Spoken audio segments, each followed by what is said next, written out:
We've been talking about central banks and all the questions dealing with that today, with central banks in general. What we want to talk about today is our central bank, which we call the Federal Reserve System. The central bank in the United States is the Federal Reserve System. Now, as you look at these slides and you pull up those on D2L, you notice they're not going to match. I just decided this morning I was going to use this set of slides rather than the one on that. They have a few extra things in here I want on this batch that aren't on. The material is basically the same and has all the same stuff, but just a couple of little extras in here. And this first slide is one of the main ones I want to throw out. Realize, we've talked to you about before, our Federal Reserve Bank basically was created in 1914. The actual act was Federal Reserve Act of 1913, but created in 14. That was not the first shot. Realize our country started a lot before that. The first time we actually had a central bank, that was the Bank of the United States, it was created in 1791. It was given a 20-year charter. Banks have charters. For those of you, banks have charters, and that's what allows them to operate.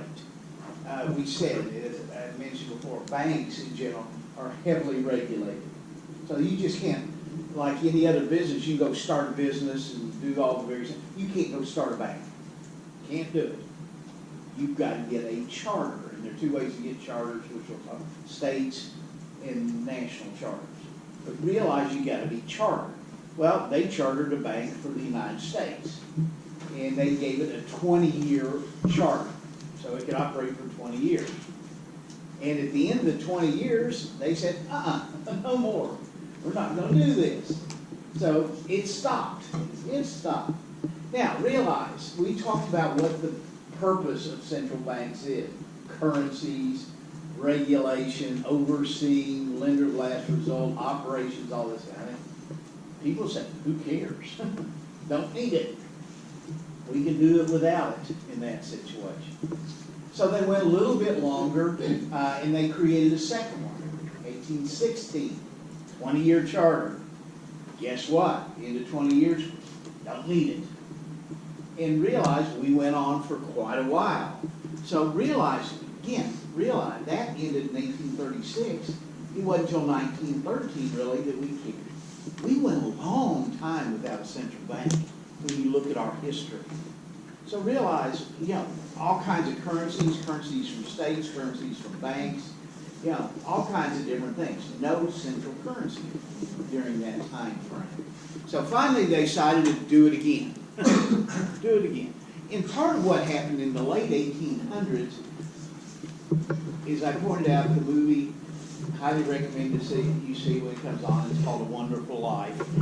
And you will see it's not a bank in this case. It's they call it a savings and loans. It's actually a different way. But basically you see a run. People say, I want our money. Well, again, what happens with banks? They're investing your money. They don't have, if everybody comes knocking on the door and says, I got to have my money, they don't have it. They don't have it. So realize that's what happened. People lost confidence in banks, so they went to the bank and said, give me my money. I'd rather just sit on it at home. Don't need it. Don't want it in your hot little hands. Well, realize they said, this doesn't work, so they tried it again. And 1914, basically, they gave them a 20-year charter. But realize that one stuck. And in my opinion, that is probably the most important banking legislation in the history of the United States, the Federal Reserve Act. Federal Reserve Act. So realize it had a 20-year charter. Guess what? It's still in existence today. They've renewed that charter 5 times. We're on the 6th now for another 20 years. So one thing we forget about, could we get rid of the Federal Reserve? Yes, we can. Congress just doesn't have to renew their charter. Renew their charter in that case. So in effect, it doesn't have to keep going on. They just didn't say, hey, this is going to be here till it ends in that situation. Now, all this up. What we want to talk about is the Federal Reserve System. And again, it's really aimed at three things in that case.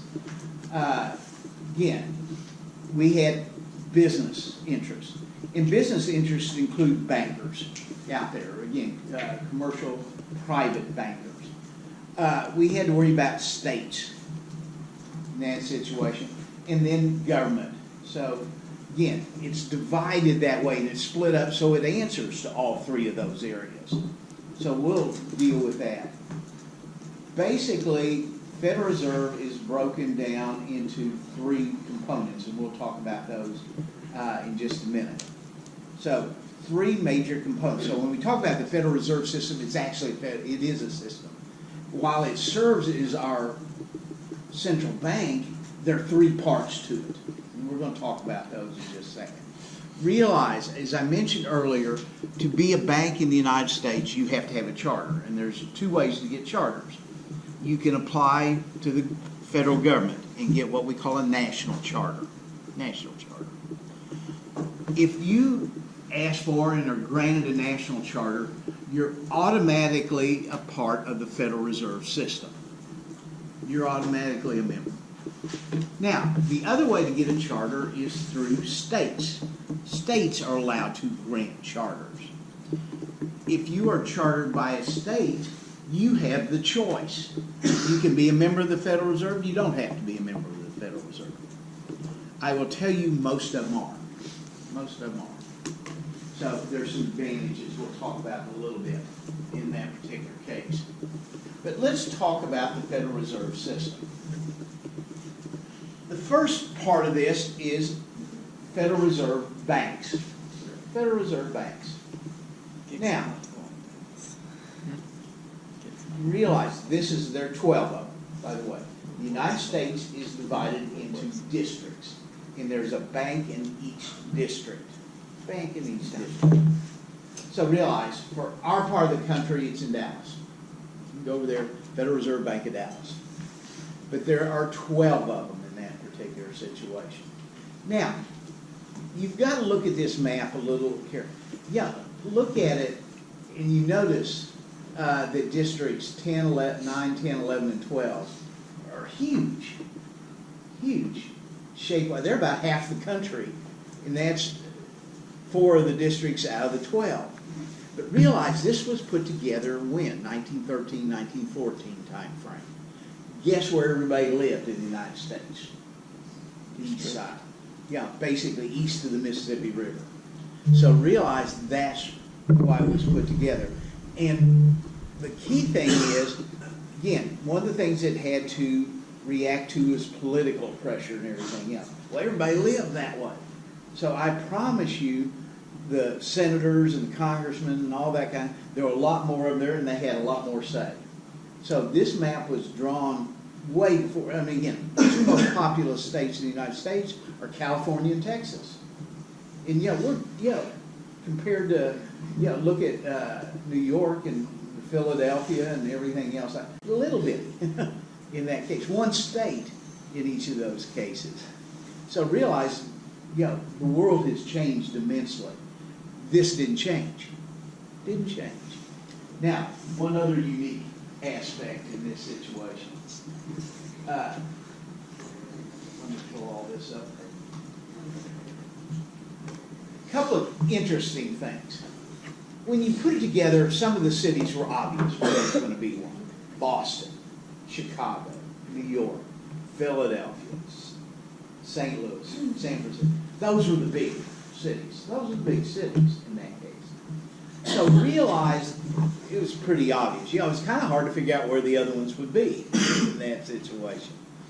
Now, there are a couple of them that are very unique and need to be pointed out. Again, there is a Federal Reserve Bank in St. Louis, and there's a Federal Reserve Bank in Kansas City. Guess what? One state had 2 banks. We were lucky to get one in Texas in that area. They had 2.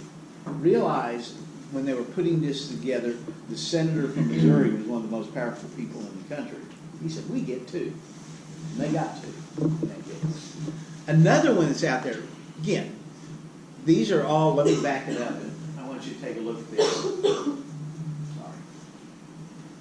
Look at all those and see if you notice one city that seems to be out of whack. Richmond. Exactly. Why? Senator from Virginia, big power. He said, there's going to be one in my state. So they got one. So realize, while it's obviously where some of them were located, the biggest cities in the areas and everything else, but realize the time frame. Most of the population was east in that case, and there were some senators that had a lot of political sway during that time frame. And they said, we want them. Missouri and Virginia were the 2 of the biggest during that time frame. Now, so the key thing in that situation. Now, when they were originally created, Federal Reserve banks were owned by the public and, in effect, the government. And directors came from each of those areas. There were directors from banks, directors from businesses, and directors from the public. They were all there.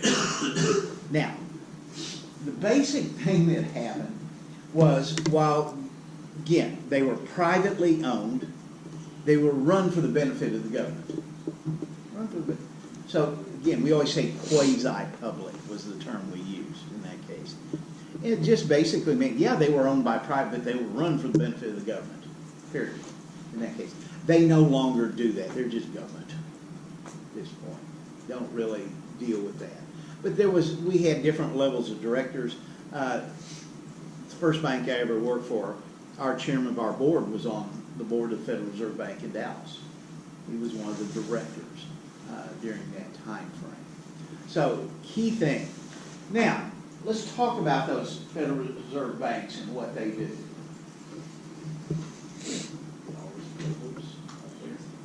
First of all, we talked about operations. That was why they were originally created, operations. So again, managing checks, moving checks from one part of the country to another. That was their main function. And they still do that today, except what's happened, the volume has shrunk immensely. Very much during that time frame. They handle currency. They get, if you are a bank and you need currency, you talk to the Federal Reserve Bank in your district and you get it from them. So, I had one customer, a banking customer, owned a ton of ATMs, and so he ate money, literally, I mean, for his business. He was constantly putting money. So, I mean, I just said, I'm out of it, I know you're my customer, but I'm going to put you in touch with our operations people. You talk to them, you tell them when you need money. And he came in and got big gobs of money put in all of his machines. So realize they in turn had to coordinate with the Fed to make sure we had it on hand, because he just didn't come in and get, $100 or whatever. He got hundreds of bucks during that time frame. So again, that's where currency comes from. You'll find there are customers out there, banking customers, that just eat cash and use a lot of it. So you've got to take care of them in that situation. Now, some of these things we're going to get into a little bit later in that situation. We said, and I mentioned, that part of the job of the Federal Reserve Bank is to, if banks get in trouble, they can help them out. And basically, the main reason you get in trouble is liquidity. You don't have enough money on hand to do it.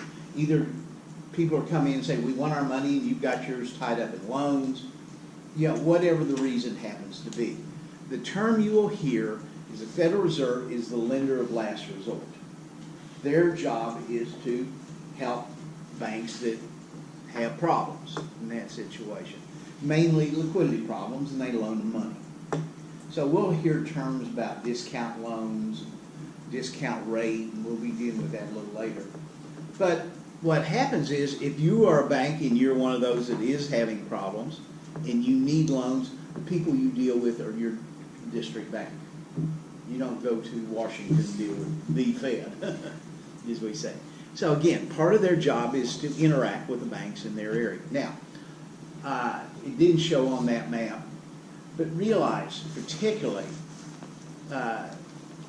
our district, which, Dallas, and it's got that, we have two other sub-district banks. Again, particularly those, as I pointed out, 9, 10, 11, and 12, they have, in effect, branch banks. It doesn't all go through one. They're just too big. They had to do something in that particular case. They handle, as I said, they examine banks. They look after them, make sure they're in good shape. That's handled out of the branch bank. It's handled out of the branch. They have the people that go out and look at the various branches or banks in that situation. They do a lot of economic work. Got a number of, few former students that are working for the Federal Reserve, and that's mainly what they do. They end up doing economic work, and it's particularly aimed at this part of the country and all that. The final thing they do, and we'll talk about this in a minute when we deal with the other, but they also serve on one of the other parts of the Federal Reserve System, and it's called the Federal Open Market Committee, and we'll talk about that in a little bit. But whoever the president of, and they do it on a rotating basis, but they're also on what we call the FOMC. So those are the district banks. Now, one of the main things that's changed, understand, again, it's hard to put our minds in this situation, but in the early 1900s, the country was spread out. We didn't have the communications we had, the travel, abilities, everything else like that. I forget when the railroads finally connected and across the country, but it was somewhere in that time frame and everything else. So for most banks and people in those areas, you didn't have the ability to deal with some centralized. The reserve banks were the key people. That's really where they function. Also, we were not a centralized government here in the United States. Understand, everything that came out of Washington wasn't the be-all and end-all. States were very important during that time frame. And again, I go back to just the time frame. You couldn't communicate, you couldn't travel, you couldn't do everything else like that we can do now. As a result, the reserve banks, the district banks, were very important in that situation. They were very key. And in effect, what we had was a decentralized organization. The real decisions were made at the district bank level. That's where the key decisions were made in that case. Now,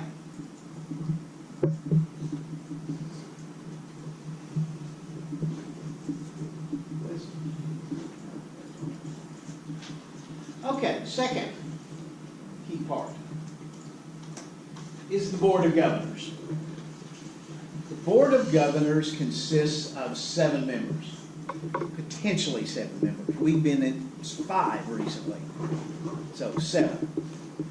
Now, this is very unique from that standpoint. One of the things, there was a question on the quiz, I kind of threw it in right at the last of the class on Wednesday. We have found that central banks work best when they're not under political pressure. That somebody above them can't just say, hey, you guys got to do this. Trump would love us, to keep interest rates down right now, keep business going. The Fed is talking about raising rates, slow things down a little, worried about inflation, so on like that. Realize, under a lot of cases, whatever the president says goes. Well, we wanted to insulate our central bank from political pressure. So the way they did it was when they created the Board of Governors, and again, to be a member of the Board of Governors, the president has to nominate you. You've got to be confirmed by the Senate. So similar to what we're going through right now with the Supreme Court. Judge Kavanaugh is before the Senate, The president has nominated him, Senate is trying to decide whether they're going to confirm him or not. Well, basically, same thing. If the president can nominate somebody to be on the board of governors, and again, who are they going to pick? They're going to pick people they want and think they'll do what they want to do and have influence on them and everything else like that. So, but again, but the Senate has a say. They can say, we don't really like this person. Don't do anything else. Now, here's one of the key things.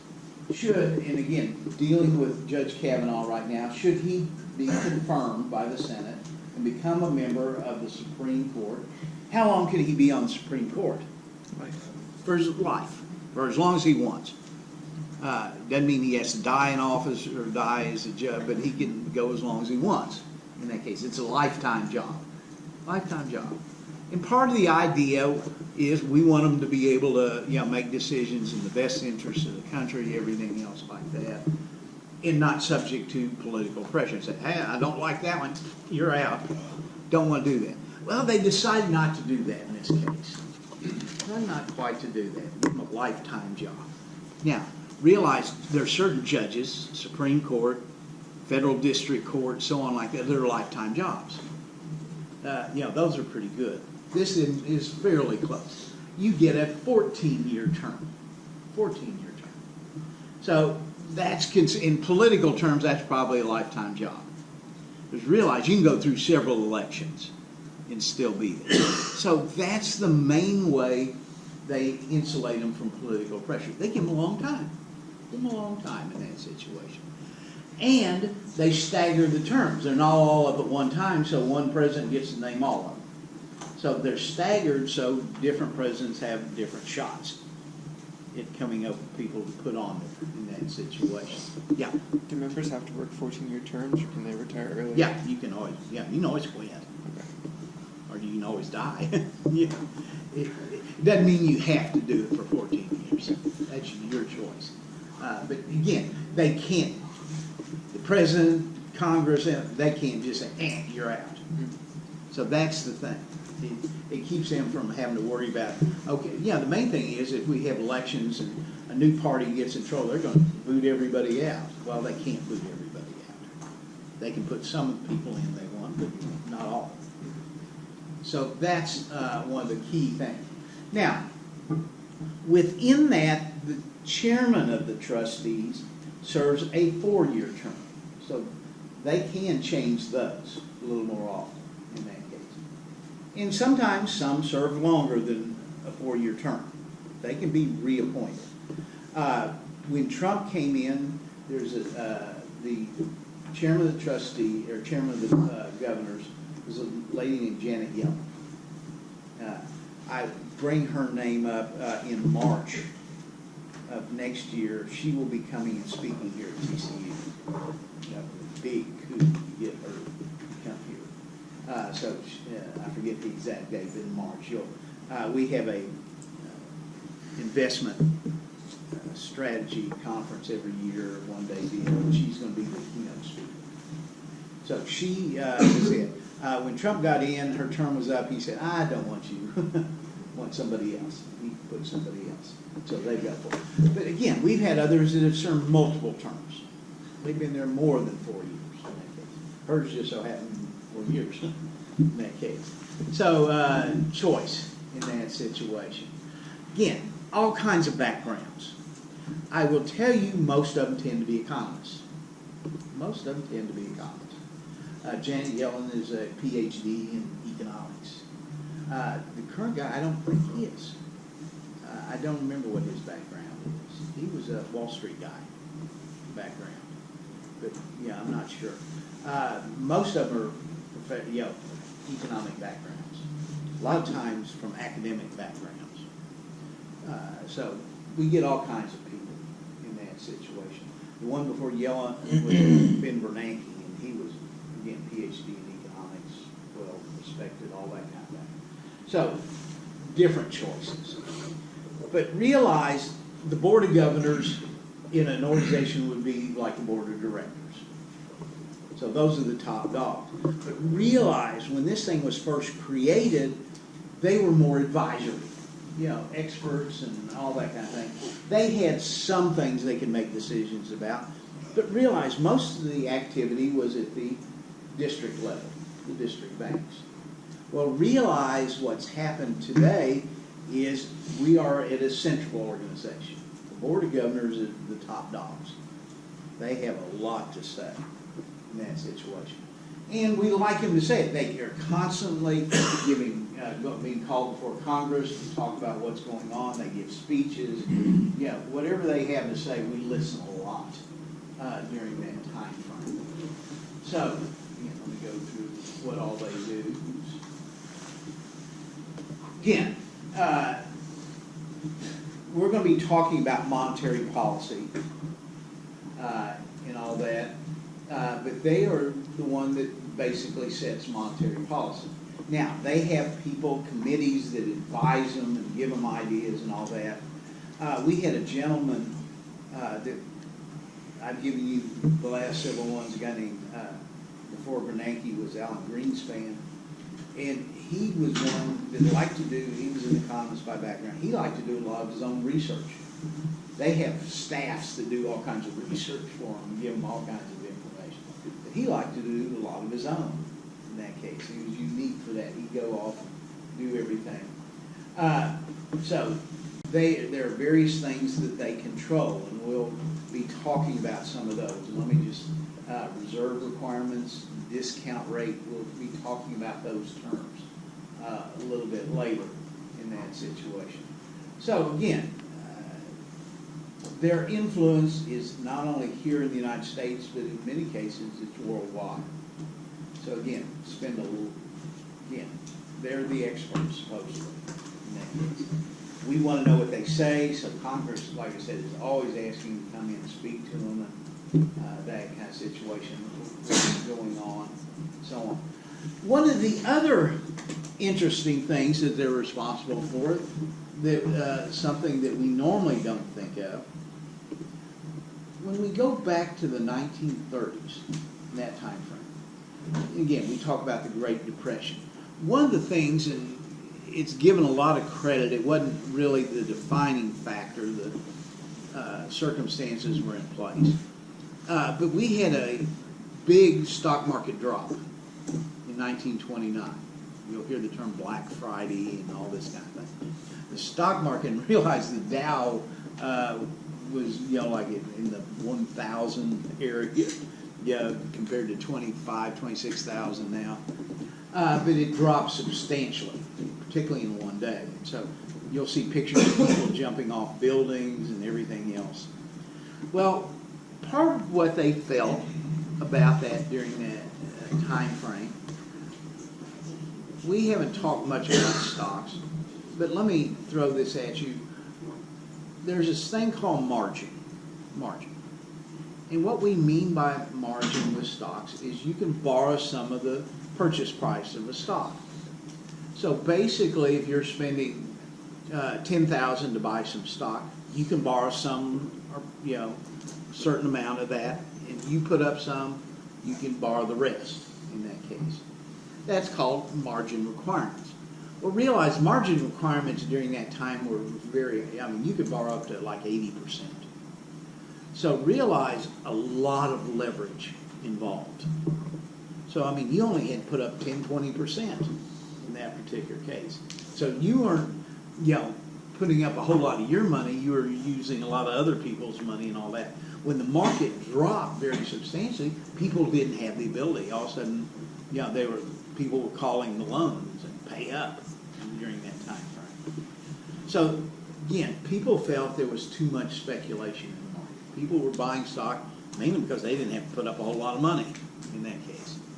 So one of the key things they gave the Federal Reserve was the ability to set the margin requirement. How much could be borrowed in that case. So that's one of the unique things where basically the Federal Reserve crosses over into stocks and stock market. It affects bond markets because they have margin requirements as well, but can impact that. And the idea was, hey, that's important enough. it helped trigger what went on in the 30s. We're not going to let that happen. Federal Reserve, you're important. You fix it. You take care of it during that time frame. So they have the ability to set margin requirements. We'll talk about that in a little bit, what they are and so on. The third part of this is the Federal Open Market Committee. And it consists of 12 members. 12 members. So realize 7 of those 12 are the Board of Governors. So 7 of the 12 are the Board of Governors.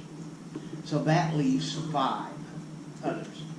Well, realize those 5 come from presidents of the district banks. They fill in the rest of those. Now, there is a rotating order that they go in. And that's not important for this class or anything else like that. It's just, that's how they do it. Now, with one exception. Whoever is president of the New York City Fed is automatically a member of the FOMC. So basically, there's 4 others in that case. Now, the FOMC's main job is to handle what we call open market operations. Open market operations. But realize they do more than that. They discuss the economy, what's going on, and we're going to talk about tools the Federal Reserve has to do what they are charged to do. And we talked about that last time, what all the functions are in that case. But the main thing, what do we want to do? We want to keep inflation low or stable. We want the economy to do well. We want interest rates in the markets to be so on like that. Well, realize much of those discussions go on in this FOMC because it brings together not only the people at the top, the Board of Governors, but it brings in the people from the district banks who are concerned about what's going on in their particular areas, that situation. So again, very important. But the main tool is, we'll talk about, used by the Federal Reserve is what we call open market operations. And that's directed by the FOMC. So, key thing in that situation. Now,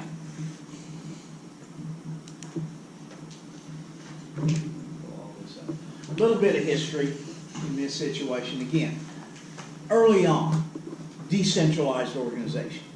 Most everything happened at the district bank level. That's where the power was, everything else. Yeah, we were so spread out, everything else couldn't do it. Over time, it's changed. It's changed. The main thing that really precipitated the change was the Depression of the 30s. So again, key part of that. And again, the structure became more Washington-centered in that case. So big part of what's happening. Showing you the organization, this particular case, what we've already talked about. Talk about that right now. Again, one of the key things is dealing with external pressure. That we want them to operate independently. We want them to operate independently in that case. Well, the key thing we said was, hey, terms. You just can't kick them out of office. But one of the key things about the Federal Reserve that makes it unique, one of the big controls the government has is money. They're the ones that dole out the money, all that. The Federal Reserve is not subject. They're not part of the budget or anything. They have their own, we'll be talking about their own balance sheet. It's going to be very important. They have their own sources of revenues and everything else. I'll tell you right now, the Federal Reserve is the largest owner of Treasury securities. They're the largest owner of Treasury securities. Guess what? They get interest off those Treasury securities. As a result, they make a lot of money. They're responsible for operations. Do they do it for free? No, they charge. They get money for doing that. They make loans to banks. In that case, they get interest off those loans. So one of the things that makes the Federal Reserve very unique is not only, the organization, the time frames and how long they're in office and everything else. They make their own money and they make a lot of it. Make a lot of it. Nobody can tell them, hey, we'll cut off the funds. They can go, the heck with you. We got more than we need. In fact, they give a lot of it back. They give billions and billions of dollars back to the federal government every year. So realize that's one of the things that makes it so unique. Not only independent as far as, the structure and time and how long, but financially, very key in that case.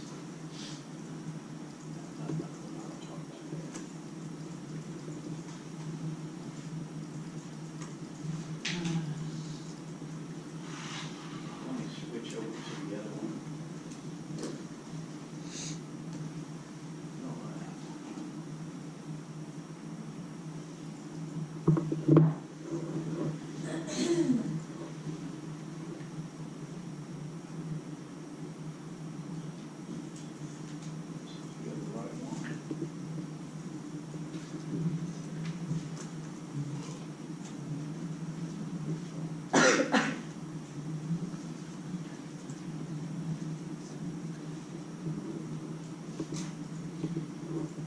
I want to talk just a little bit about the Federal Reserve Bank of New York. I mentioned open market operations is one of the tools. Actually, let me just say, there are 3 tools the Federal Reserve Bank has to influence things. One is called reserve requirements. So, who sets reserve requirements? Board of Governors. Board of Governors in that case. And what reserve requirements are, one of the things we want to make sure with banks is if you and I do need money and all that, we're going to make those banks be somewhat liquid. So we're saying, based on the amount of deposits you have, you've got to set aside a certain percentage of those. And that's what we mean by reserve requirements. So they've got to put, of their total deposits, they've got to set aside a little of it. So the idea is, hey, we've got this extra money we can always go to. And that's reserve requirements in that case. Well, guess what? Who's going to keep that money for those banks? We don't want to let them hold on to it. They might spend it or invest it. The Federal Reserve gets to keep it. So banks keep their reserves at those individual district banks. Individual district banks. But realize what happens. If you raise that reserve rate, that means they've got to set aside more money. That's money they can't invest. They can't make money off of. So it hurts their earnings. On the other hand, if they say lower the reserve requirements, that's more money they have to loan and invest and do everything. Make more money. So realize it's one way of controlling it. If the government wants to the Federal Reserve wants to slow things down, they can raise reserve requirements. Take money away from the banks. If they want to speed things up, they can lower the reserve requirements. What they have found is there's a comedian out there by the name of Gallagher, and I don't know if you've ever seen him. His big deal at one point is he takes a sledgehammer and he pounds a watermelon. And, everybody in the front row gets hit with flying watermelon and all that kind of thing. So what I'm saying, reserve requirements are kind of like hitting a watermelon with a sledgehammer. It's a very powerful thing. In fact, it's almost too powerful. So it affects things too much. And realize it, both ways. You can make things go too fast, too long. You can make things go too slow, too long. So realize we don't change them very much. Reserve requirements have changed a little from time to time, and I didn't bring in the reserve, and I'm not going to hold you responsible for them. But they don't change very much. And if they do, just a nudge in that case. All right, we've got to stop it there. We'll pick up.